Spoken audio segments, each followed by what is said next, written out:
প্ৰথমতে হিমন্ত বিশ্ব শৰ্মাই ক'লে যিদিনাখন মই বিফল হ'ম সিদিনাখন আপোনালোকে মোক শাস্তি দিব।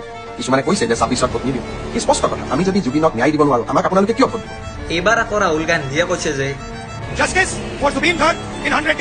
আজি যি দলে শক্তিত আছে তেওঁলোকে এতিয়ালৈ ন্যায় দিব নোৱাৰিলে, আৰু যোন দলৰ নেতাসকলে জুবিন গাৰ্গ নামটো ভালদৰে উচ্চাৰণ কৰিব নোৱাৰে তেওঁলোকে আকৌ কৈছে এইবাৰ ন্যায় দিব।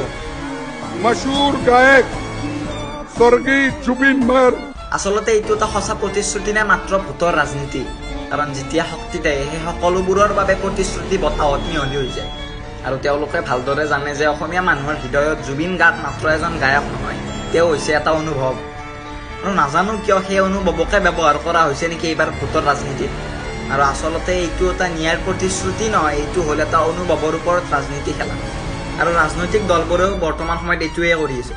আৰু বৰ্তমানৰ সময়ত আমাৰ মৰমৰ কণ্ঠশিল্পীজনক কোনে ন্যায় দিব পাৰিব কমেণ্ট ছেকশ্যনত নিশ্চয় জনাব। জয় হিন্দ, ধন্যবাদ।